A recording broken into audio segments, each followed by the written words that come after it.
There's just so much. You're listening to a Mamamia podcast. Mamamia acknowledges the traditional owners of the land we have recorded this podcast on, the Gadigal people of the Eora Nation. We pay our respects to their elders, past and present, and extend that respect to all Aboriginal and Torres Strait Islander cultures.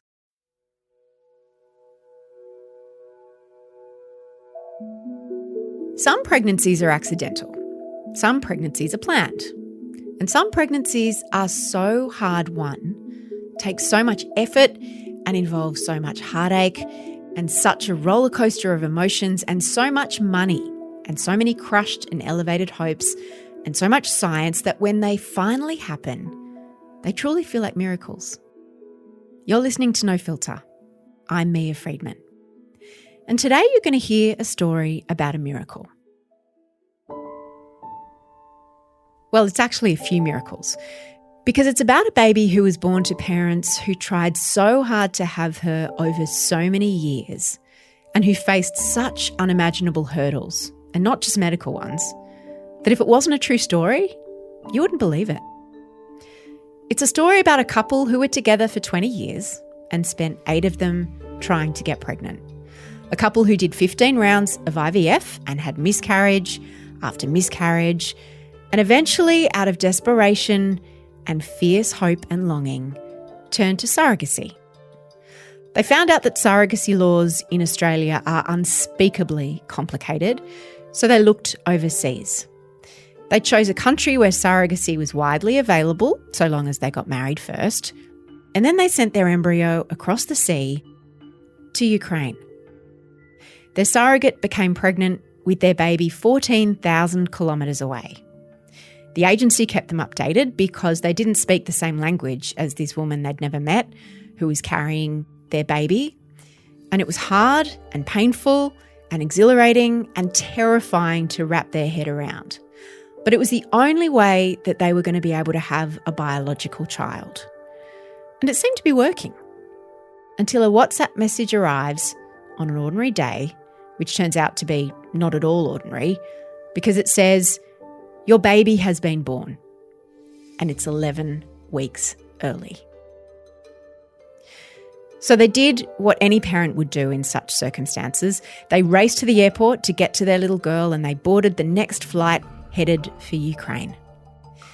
And then, while they were changing flights in Dubai, they got a message from the Department of Foreign Affairs. And they're like, "I don't think you understand. Russia's just invaded Ukraine." Vladimir Putin has just addressed the Russian people moments ago, announcing what Putin called the start of a military special operation, in his words, to demilitarize Ukraine.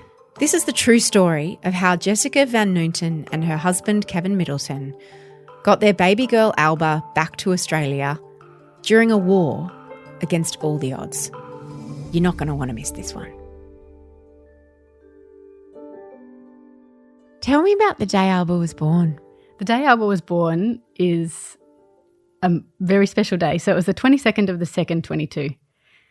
So wow. I was all geared up for that day because I knew it was a big energy portal, like meditation, manifesting. It's a woo-woo day. It is. And you just need to be really careful what you wish for. What were you doing on that day? I worked the morning. You're a chef? I'm a chef, yeah. So I worked the morning and I got home and we'd just done 28 days alcohol-free. We were feeling fantastic. Kev was at work. We sort of had 11 weeks countdown until Alba's due date, which was the 11th of May. So we were sort of like, I'd been to the gym at 6:30 in the morning, worked all day, home, cleaning, organising. Ordinary day. I'd actually had just done a Reiki session with my friend. We were practicing on each other. So, and what happened in that session was bizarre. What happened? I saw Alba being born. Wow. Really weird. I thought it was a future. Yeah, I sort of pictured our surrogate mother handing me the baby. And yeah, and I also saw my husband on the plane with me coming home. And I'm like, he's not supposed to be coming home with me. That's strange, because he was going to come home early. He did. And so, yeah, I sort of thought, oh, that was really interesting. And I debriefed with my friend saying, I actually saw like Alba being born. And she's like, wow, that's amazing. And then nothing of it. Walked off, pottering around. And then I got a text message from Kevin saying, did you read the message? And I said, what message? And he's like, the baby's been born. I'm like, whose baby? He's like, our baby. And I said, what? And I remember I was actually in the laundry. I just dropped to the floor and read the message, and the message said, "Hello, your baby's been born unexpectedly. She's alive for the moment." Oh. That's what it said. And what did you do? I went into a complete panic. I made phone calls I don't remember. I rang my mother and said, "Mum, you need to book me flights. I've got to get to Ukraine." And Mum rang back saying, "Okay, I've got you tomorrow night." "It's not soon enough, Mum. I need to get there now." Were you immediately doing the maths in your head and going 11 weeks, 40 weeks is full term, she's 29 weeks? Yeah. Oh, no. Yeah, it completely surprised me. Like, I don't know, you always expect things could happen, but yeah, I just had no idea. Had there been any issues through the pregnancy that gave you an indication that she might come early? So I'd had a friend who'd done surrogacy in Ukraine before, and when at 12 weeks our surrogate got put into hospital with Torres of the uterus. So I got a text message saying, "Hello, your surrogate's in hospital with Torres of the uterus." What's Torres of the uterus? That's what I said. Yeah. And they said, Torres of the uterus. I had no idea. I ended up getting on to a Melbourne midwife who works with my clinic, and she's like, "Oh, I've never heard of that. What I think it is in Australia, we'd call it an irritable uterus. We'd give you 2 Panadol, send you home, feed up for a couple of days." So a bit of cramping, Yeah. maybe some spotting. Yeah. And so our surrogate mother was in hospital for 2 weeks for this. So I was sort of really reassured that they take things really seriously. And at 14 weeks, when I met with the surrogate on Zoom, I asked her, "Oh, you still working?" Because she's a barista, thinking that the baby will settle to the sound of frothing milk and all these things. And the agency's like, no, she's not working. Her job's to grow your baby. And so I felt really reassured that, all good. Did the agency sort of answer for her? Yes. In that call? They did it a lot of times. Could she speak English? No. And so you couldn't really have any direct communication with her, could you? No. Some surrogacy agencies, like surrogacy is huge in Ukraine. I think there's over 100 agencies. Yeah, so there's many agencies, and every agency has their different things. We were told from the start that we would have no direct contact because, they were worried that, like, if she said, "Oh, I've got a sore back today," we'd panic. Or they've had cases where surrogates exploit the intended parents. So it was really hard for me, but I sort of accepted, okay, this is what it is. I can't talk to her. So we had regular Zoom meetings. On the Sunday evening, we got a text message saying, "Hello, your surrogate mother's in hospital with back pain." And we were sitting on the couch, I remember, and I sort of said to Kev, "Back pain? What pregnant woman doesn't get back pain?" And we sort of had a bit of a giggle and thinking of what my friend told me, that she'll be hospitalised 2 or 3 times before the end of the pregnancy. Do not worry. So I wasn't worried at all. I was a little bit anxious. So I got the ultrasound report and I rang my midwife and said, "Can you look at this?" And she wasn't in. She said, "I'll call you tomorrow." And then when she called me the next day, I'm like, "It's too late. Baby's here." Oh, wow. So the back pain was labour. Yeah. And we didn't know. We didn't know. So Alba's come 11 weeks early. You're scrambling to get on a plane. Had you been aware of the threat of Russia and war? Was that on your mind? It was on my mind. For years there's been tanks on the borders, like years. Like I'm part of a Ukrainian surrogacy support group, and so they're always talking about, And in the lead up, I wasn't watching news. I was just not available for that. I wasn't listening. And I'd sort of said, "Oh, if they closed the airspace, I'm going in." Like I had no real idea of what was happening. Had you thought about that and talked about it with Kevin? Yeah, I'm like, I'm going. Yeah, and my mum was always going to come with me early, and she said, "I probably can't come if there's a war." Yeah. So I was like, just going to go. But I blocked it out. I'm just not listening to that. I'm not available for it. Like, we've come this far. As if a war is going to stop me from getting to my baby. I was literally saying things like that. Now I look at myself thinking, oh my goodness. But also, Ukrainian people, like if you asked any of them, they'd say there is no war. There's no war. It's the Western media. This is before the actual war. Yep. Because now it's, fairly well documented proof that there is a war. But before, what, they were in denial, or they just didn't want to damage the economy? I really don't think they thought it was going to happen, because I heard it from different sources. Like I would ask friends, "What's your agency saying?" or "What's your lawyer saying?" And they're like, "Oh, it's nothing. It's absolutely nothing." So you got on a plane the next day? Yeah. So the next day we got on a plane, and at 10:30 at night, and we got a phone call. can't remember who it was from, but they're like, oh, do you really think you should go? Like, there is a threat of war. Like, when you say you got a phone call, like, what was the agency saying? So Alba was born. How much did you know about her condition? Because 11 weeks is really early. we didn't know much. So at that stage, when we got on the plane, all we were told that she was in the maternity house, which I assumed had a NICU in it. An ICU for newborns, yeah. We were told that she was stable. You got a message saying something like her condition is difficult but stable. Yeah, and they're doing everything they possibly can. And that's what that was the message. And they were. So we got on the plane and we're flying to Dubai and we were so exhausted we slept. And I think about 4 hours to go we woke up and we're like, oh my gosh, it's like 10 o'clock now. We've got 4 hours and then we're in Dubai and then we've got this, that, this. We're going to be holding Alba in like 12 hours. And so our fear turned into excitement. We were looking at the 2 photos we had going, oh, I just can't wait to be. What did she look like in those photos? She looked big. Did she? Yeah, we thought she looked quite big. What did she weigh when she was born? She weighed 1,450 grams. Which That's is not big. I think it is for a preemie. I suppose for a baby that's 11 weeks preemie. Wow. But we were like, oh, she looks really big. She looked really like coloured. Like she looked good colour. And so we just kept on looking at those 2 photos. And I actually had my Wi-Fi on the plane because I was just waiting for updates. And we got a picture, but I couldn't see it. And so it was just torture. But we did get a message on the flight. I can't exactly remember what it said. But we didn't know anything about Alba's condition until we landed in Warsaw. So it must have been a couple of days after she was born. You arrived in Dubai and what happened then?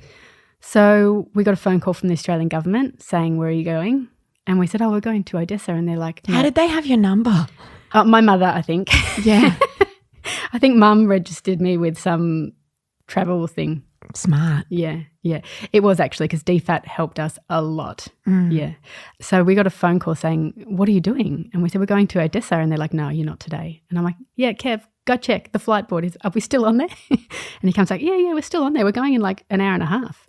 And they're like, I don't think you understand. Russia's just invaded Ukraine. Oh, jeez. And we were like, what? What do you mean? What do we do? And so we sort of contacted an agency in Australia who had helped us and the agency in Ukraine saying, well, what do we do? And the agency in Ukraine and also Australia said, get yourselves to Poland. Because? We could possibly cross the border in Poland and make it down to Alba. So all flights in and out of Ukraine were cancelled, airspace, war. And we were one of the first or second people to get in that line. And when we were in the line, we got a message from Emirates saying our flight had been cancelled.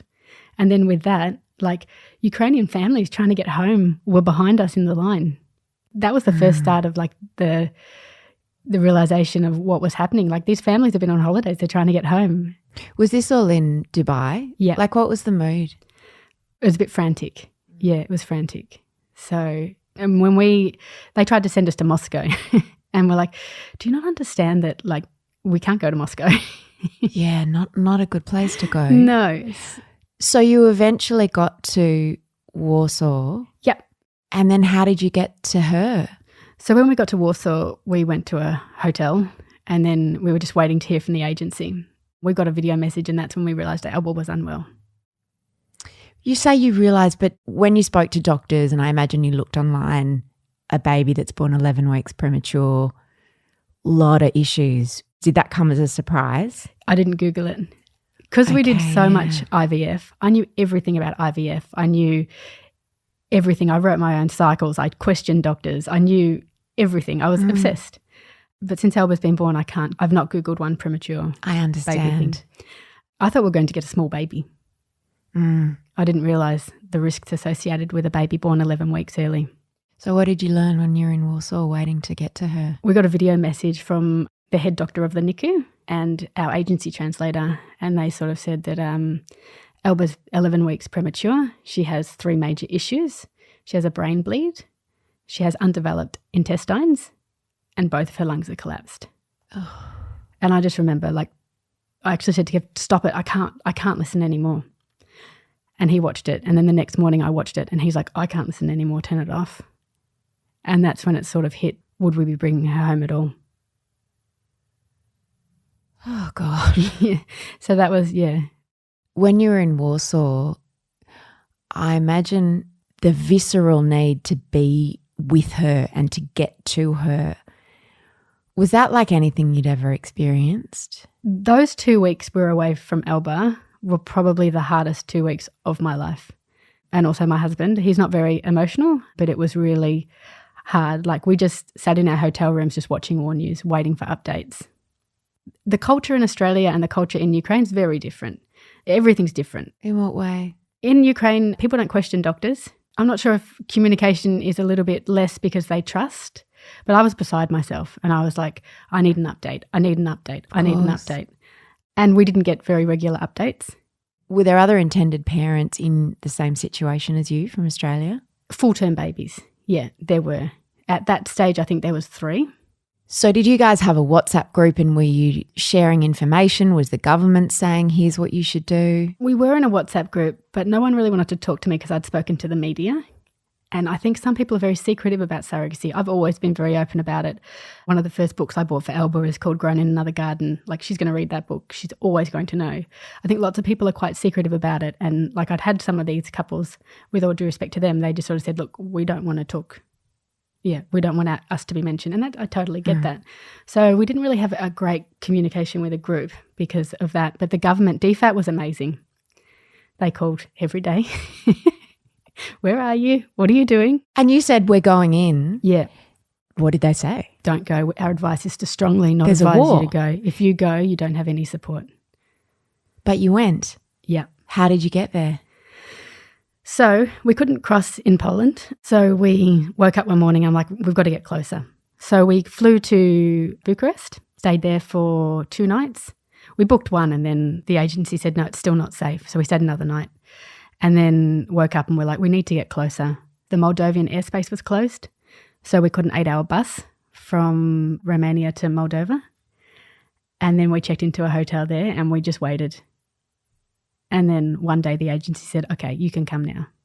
So then we had to change some money because the deal is you pay the surrogate in euros. In cash. In cash. So we had euros strapped to our tummies. We were ready to go. We were so excited but so nervous.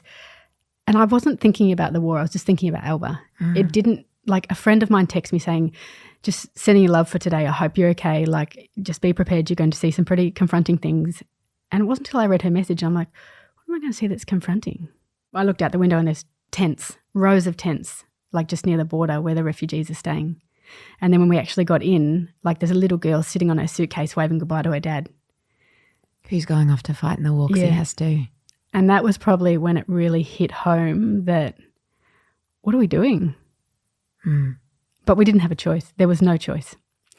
It felt like a movie. Like it really felt like we're in a movie. Were there like bombs going off and tanks and planes overhead? Like what is a modern war zone like? Well, that's what I was expecting. Like I was sort of thinking, are we even going to make it to the city? Are we going to make the drive to the safe zone? Are we going to see planes? So on the way in, our driver wouldn't take us any further. He was supposed to take us the whole way, but he wouldn't because it was about a 3-day line to get out. So they organised another car, but the driver couldn't wait in the traffic. So he walked 5 kilometres to us. So people were really going out of their way to help you and support you to get to your baby. They were. After the break, Jess tells us about the very first time she saw her baby girl and the harrowing, incredible story of how they got her out of Ukraine and to London. And you better have your tissues ready. Tell me about the first time you saw Alba. It was incredible. We've got videos and our hands are shaking. We got to the town and we got to our accommodation. We're like, right, we need to go see Alba. We need to go see Alba. And the agency took us and they were brilliant. Took us to the pharmacy, got our PPE, and then we walked in. The doctor of the day was just beautiful. And she sort of took us in and we ran over to her and then they're like, no, wash your hands, wash your hands. When you were actually in the town, was it a normal hospital? Did things seem normal in the streets? No, definitely not. So on the way into the city, there were lots of bollards on the road. You could see the army practicing in their tanks and camouflage things. And soldiers everywhere. And we were checked about 10 or 12 times for ID on the way in. And they check the ID, look all through the car, ask us, are we journalists? Why else would you be coming in? And we would just hold up a photo of Alba and we're like, yes. Did people soften their Yeah, No. they did a little bit. Yeah. Yeah, they did a little bit. The city itself was like these bollards were everywhere. So you had to drive really slowly and it was quiet. We saw one man in the middle of the road with a big sign around his neck and we sort of said, oh, what's that about? And the lady said, oh, there's no alcohol in a war zone. So he's saying, please give me alcohol. Oh, wow. So their whole lives had changed. So everything was closed. There were only pharmacies and supermarkets open. No restaurants, no cafes. So you're all gowned up. Yeah. You're walking in. What did you see? We saw a tiny little baby in the corner on a ventilator just laying there. And I said to her, I'm sorry it took me so long. Yeah, and my husband just said, hello, baby. It was, really, really special. Yeah. Your little girl. Yeah, who we'd been trying for so long, 7 years. And then, just to see her like that was beautiful but heartbreaking. Could you touch her? Yeah, we could touch her and hold her head. And I don't think she opened her eyes that day. But then we had to leave because there's a curfew. Oh, that must have been hard. Yeah. And how long did that go for? The back and forth and visiting her like that? So we were there for 3 weeks. Yeah, so we'd go every day. They said we could only have 15 to 20 minutes, but we pushed it every day until someone sort of asked us to go. But they never asked, to be honest. We sort of we stayed for as long as we could every day. Did you meet the surrogate? I did. Yeah, that was probably, except for meeting Alba, the highlight. So, yeah, she was just beautiful. And it was really special for both of us to meet because, I couldn't have left without seeing her. How did you communicate? Like, what did you say? We had a translator, but we just cuddled, and cried. And now we're actually communicating on Instagram. So, yeah. Did she have other children? How did she feel about leaving Alba? She has 2 children of her own who she was separated from at the time. They were in Kherson, which was really hard for us to hear. Her children did make it to her and they are still in Ukraine. They won't leave. Lots of people won't leave. They don't want to leave their husbands. She doesn't want her children to leave their father. So and is he fighting in the war? I think so. I believe so, yeah. So they've moved up north where it's safer. And she says they'll stay there until after the winter. Tell me about choosing her and deciding on surrogacy. You and Kevin had tried for a long time to have a baby. You had many attempts at IVF and miscarriages. When did the idea of surrogacy come about? Surrogacy was mentioned to us a few times early on and I was just, no, not having a bar of it. No, not interested. Like, I can do this. And then we would come so close and then we'd try again. It's like an addiction, IVF, I think. You get so close and then you just do a little bit again and if you change this and you change that, surely you'll get a bit closer. It's the ultimate gamble, isn't it? It is. And like the chances of it working are like, I think 30%. You wouldn't go into a lottery or anything knowing the chances were so low, but it's just a dream to become parents. So surrogacy really hit home for us with my third fertility specialist and he's known to be very straight and he said, I'm not transferring any more embryos. So it wasn't the fertilisation that was a problem. No. It was that you just couldn't carry a baby to term. Yeah. Because I've done so much IVF, my endometrial lining is, it won't hold a baby. So when you looked at surrogacy, what were your options? Well, first of all, you think of Australia, and this is the really interesting thing. Surrogacy laws in Australia are really hard and they need to change. It's been made illegal in Australia, hasn't it? You can't pay anyone for it. It has to be altruistic. So someone has to do it from the goodness of their heart. Like egg donation. Yeah, with no compensation. You can't even put a deposit in their bank account or buy them a car. It's just you can go to jail for it. Mm-hmm. And surrogacy laws also in Australia are different with every state and territory. So my sister, who lives in Tasmania, she couldn't be my surrogate because I would have to live in Tasmania. Oh, wow. Yeah, that's just in particularly the Tasmanian rules. And is it legal in the state that you live in, which is Victoria, to use an overseas surrogate? Because I believe in New South Wales it's not legal anymore. It is legal. In Victoria it is. Yes. So it's, I think, like they're very different laws, aren't they, Yeah, depending very on what different state laws. you live in? Yeah. And I can't remember what state it is, but only just recently let gay men use a surrogate. Yeah, it's just really, really It's really terrible. inconsistent across the country. And Australia is hard. Like I've got a friend who's been trying for 3 years to find an altruistic surrogate. She actually had transplant rejection And so she's about to go on dialysis. And she's been looking for 3 years with great distress. Like, she's had trauma therapy and it's terrible for her. And it's just every day that goes on is a day that she might not get to be a mum. When you start thinking about surrogacy, do you talk to an agency here? Because there's different countries that you can do surrogacy in, aren't there? How do you decide? How do you navigate that? Well, we went to a conference run by Sam Everingham from Growing Families Australia. He does surrogacy conferences. So me and my mum went along to that, and we sort of learned about Australian surrogacy. We learned about Mexico, America, Canada. There's a few other countries, Georgia, Greece, Ukraine. And we chose Ukraine because they really look after their surrogates. So the surrogates are treated like princesses. They get a weekly wage, and then they get a lump sum at the end. And also it's very legal. So with commercial surrogacy, it's a contract. So you have an agency, and the intended parents and the surrogate are both protected. So you felt that it was going to be the most ethical way to do it. Because what are some of the ethical concerns around surrogacy, things that you wanted to avoid? Well, lots of people think that it's rich women taking advantage of people, and it's certainly not. Like, I asked our surrogate, why is she doing it? And she said, because I can. And so we were able to change her life, and she was able to change ours. Like, women offer this gift and then they get something back in return. We're the first people on the birth certificate.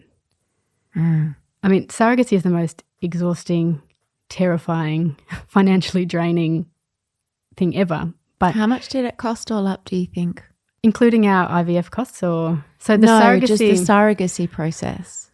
Our agency was about 40,000 euros. How many, like, roughly? Probably about dollars? $70,000. But then you've got all your legal fees. So you need to get all documents apostilled here. You need to send power of attorney. You need to send wedding certificates. You need to send all these things. Well, let's talk about wedding certificates for a minute, because you and Kevin had been together for 20 years. Yes. Marriage wasn't on your mind. It was on mine, but he just wasn't interested. He just was keeping his options open. Yeah, that's what he says. He's waiting to find the right person. But why did you have to get married? So in Ukraine, they only accept married heterosexual couples. So we had a very rushed wedding. And 9 months later on the day, we had a baby, which is quite So they premature. wouldn't even engage with you until you were married? No, they were actually quite good. So they engaged with us. We were able to ship our embryos. We just couldn't be matched with a surrogate until we were married, and they had our marriage certificate. Wow. Yeah, that delayed things, and that was really hard, like waiting. So people who aren't married, or who are maybe married in same-sex relationships, or unmarried in same-sex relationships, or single, where can they go to use surrogates? America. I know a few gay couples that have gone to Cancun in Mexico. Yeah, but the legal system's a little bit different. Georgia used to be unmarried, but I think they're pushing towards married now.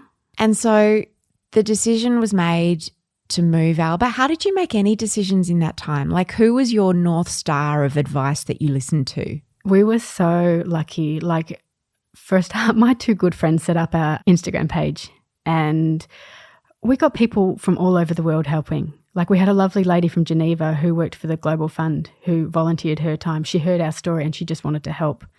We had a doctor from Queensland who helped move Alba, helped organise all that. And we had a doctor from Melbourne who is our guardian angel. She saved Alba's life. How did she do that from all the way in Melbourne? So every day we would send her pictures of the machines of Alba, and she'd sort of explain to us what the machines mean, how Alba looks, and she'd also ask questions for us to ask. And then she helped facilitate the moves. And then she also got us accepted into Great Ormond Street Hospital in London. So you got to London, you got out of there. The time in hospital was really hard in Ukraine. Parents don't really visit. As I was talking about earlier, like, people just trust the doctors, and we didn't often see other parents there. And it was very strange for them to see parents there, especially Kev. Yeah. And so, not a lot of engaged dads. Well, I guess also in this instance they were off fighting wars. They were. And we are so grateful for what they did for Alba in Ukraine. Like, so grateful. They saved her life. But I wonder if she was born here, if we would have faced the same issues, if the same things would have happened, if... Yeah. You'll never know. We won't know, and so we are very grateful for the doctors and the nurses, but the communication was very hard. They wouldn't communicate with my doctor in Melbourne. They wouldn't really communicate with me. And then one day we went in and they said, oh, you can't stay long today because the child's having an operation. Your child? No, next to her. And we said, okay, see you tomorrow. And they said, no, sit down. You're going tomorrow. And we're like, where are we going? What? I said, what do you mean? Yesterday you said if we move her, she'll die. Today you're saying we can go? So I don't know why. I don't know what happened. Where did you move her to? Moldova? Moldova. So we went with 2 ambulances. Kevin and I were waiting downstairs in Ukraine thinking, oh, yep, the humidity crib will come down in a minute. But no, she came down bundled in all these blankets. Just like a baby, full-term baby. Yeah. I was like, oh, my goodness, they're hand carrying her. But I'm so grateful they did because our trip from the border to Moldova hospital, they had her in a humidity crib, but she wasn't strapped in. And like I was watching her shake around like a rag doll. It was really, really awful. That must have been so distressing. It was really distressing. And then when we got to Moldova, they said, oh, your baby's going to die. The trip was really, traumatic. When did you feel things might be okay? When we got to London. How long after she was born was this? 6 weeks. So she spent 5 weeks in Ukraine. We spent 3. And then, she spent a week and a half in Moldova and then we arrived in London. How long were you in London for? 11 weeks. This all sounds very expensive. Yes. Who paid for all of this? We were really, really lucky that my friends set up a My Cause page. And so we got public donations. I think they raised $78,000. I still haven't read the messages yet. I couldn't read them when we were overseas because I was just so emotional by how generous people were.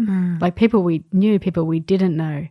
So that's how we paid for the flights, Alba's Medivac. Yeah, but a lot of it's been out of our pockets as well. So Kevin had to go back to work because you'd been away for 11 weeks. Yep. So he went home. That must have been quite heartbreaking for you and him. We were ready. Oh. No, a little bit. You're like, Kevin, leave, please. We'd spent 11 weeks together in a war zone. And we were sort of at the stage where it's, okay, bye. But then as soon as he left, I was a mess. It was the first time things started to hit me. And I think it's because Kevy's been there with me since day one. He's the only one who knew what it was like every day in Ukraine. Like when the bomb alarms went off, like he felt that with me. What would happen when the bomb alarms went off? So we got a app on our phone and so an alarm would go off when there was a threat. That's an app no one wants to ever have to install. No, it would flash and you'd have to go to your safe place, which is a basement, but we didn't have a basement. So we went to our laundry, which was 2 walls away from the windows. Where you were staying? And So we spent a lot of time in our laundries. We had the laptops in there and quite often you would hear crashes. And I would text the agency saying, what was that? And they'd say, don't worry, that's good. That's our army getting rid of a Russian drone. That's this, that's that. So we were on the Black Sea, our accommodation. And one particular morning, the neighbours had a party and we were so tired. And I think it was the 3rd alarm. And we looked at each other and went, shh, let's go back to sleep. And then we felt the biggest crash you've ever felt in your life. And what was it? It was a bomb. A bomb? Yeah, it was a shelling. Yeah, on the outskirts of the town. And hospitals were being shelled as well, weren't they? They were, and that was the most terrifying thing. Like our agency had said to us, hospital's safe, it's a no-go zone, there's a thing on the roof. And so we were like, yep, hospital is safe. And then you saw what happened in Mariupol. And that was probably the most scariest time because, one of them, we would just sit in the cupboard and just pray, God, keep Alba safe, God, keep Alba safe, God, keep Alba safe. And on this particular morning when we felt it, we're like, we need to pack. Yeah. So we packed passports. If we have to go all of a sudden, we have to go, what are we taking? And so we had that bag then packed by the door, so we were ready to go and we needed to go. Like when the bomb alarms went off, like over the city, like you could hear it outside, but you could also hear it on your phone. And one particular day we were out doing grocery shopping and it went off and people were just walking like normal. Yeah, people were just carrying on with their days, walking with the threat of bomb alarms going off. But Kevin and I were like running to the closest basement we could find. When you're in London and you were out of imminent danger, and it looked like Alba was out of imminent danger, although having said that, she had 4 operations, didn't she, when you were in London? How did your fight or flight response that you'd been in this high level of absolute alert for so many months at this point, how did you climb down from that? I don't think I have. I still think we're in that fight or flight. Like I sort of thought when we got out of Ukraine it would be okay. But then in Moldova, every time we heard a crash or a bang, we jumped. We panicked. We couldn't understand. We were just an hour away from the border. And people were going to school. They were having fun. Restaurants were open. Cafes were open. It's like in London, it still didn't really – we still were sort of up there because, yeah, we're worried about Alba's medical condition. And I sort of keep saying to myself, when life goes back to normal, I think I will really – yeah, it'll hit. But life's never going to go back to normal. I do have those days though. So the other day, a couple of days ago, I had a particularly bad day and I just couldn't stop crying. It does come up. Yeah. I'm sure. And I also carry a lot of guilt. Why? That I put Alba through that. It was my choice. To bring her into the world? Yeah, I chose Ukraine. Yeah, I do carry a lot of guilt. So I guess I haven't really accepted everything yet.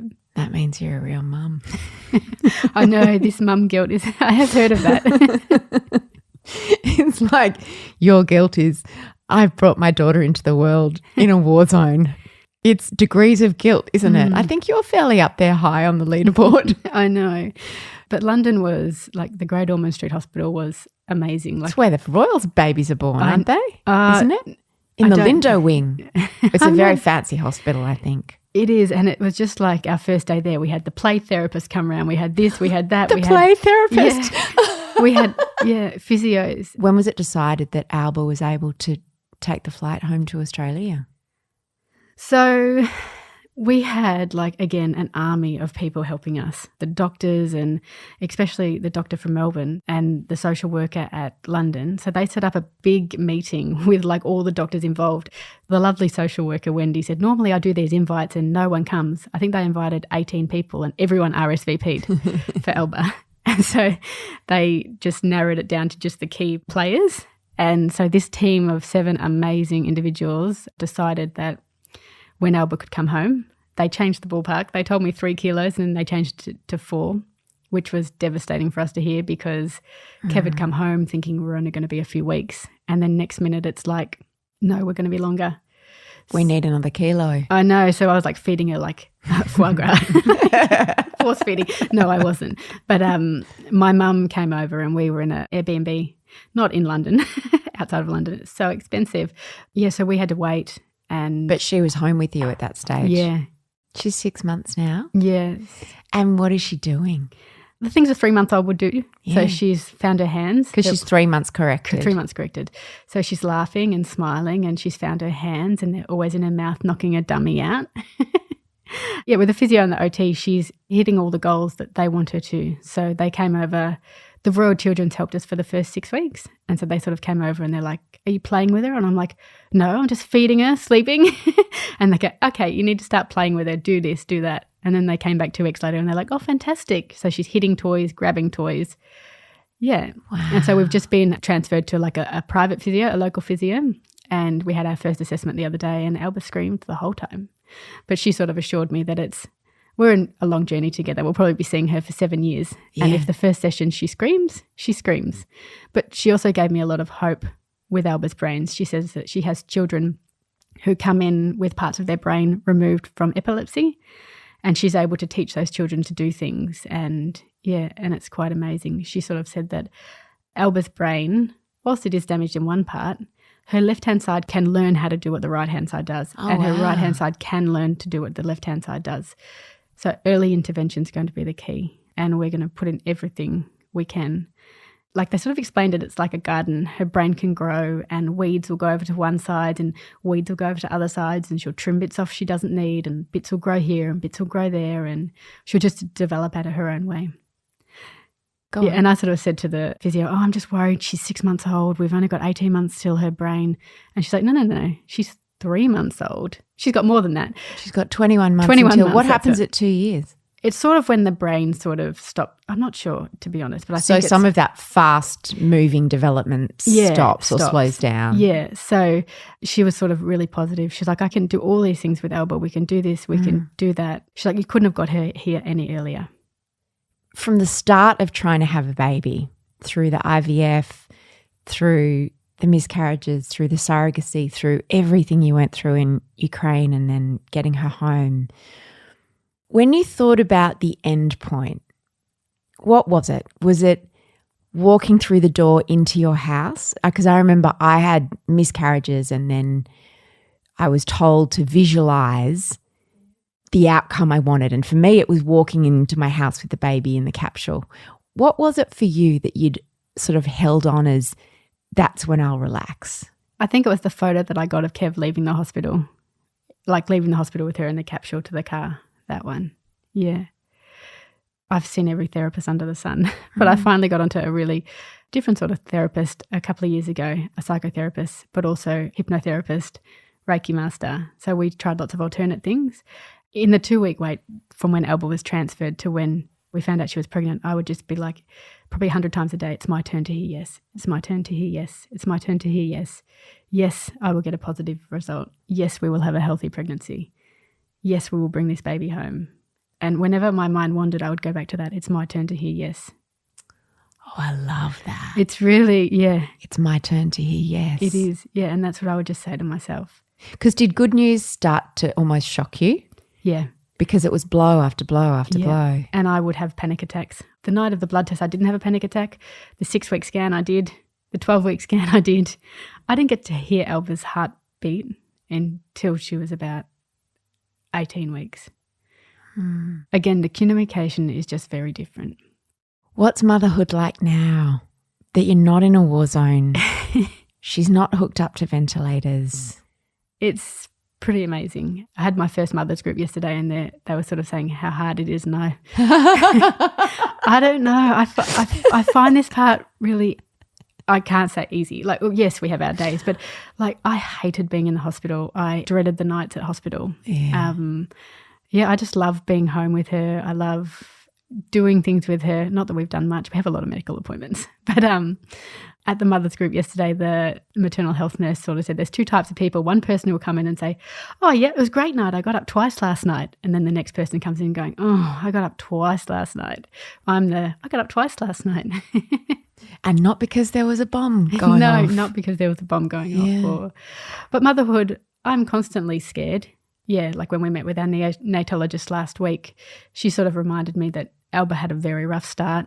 She was malnourished and on a ventilator for so long. We don't know what the future holds. So I don't lie. I'm very anxious.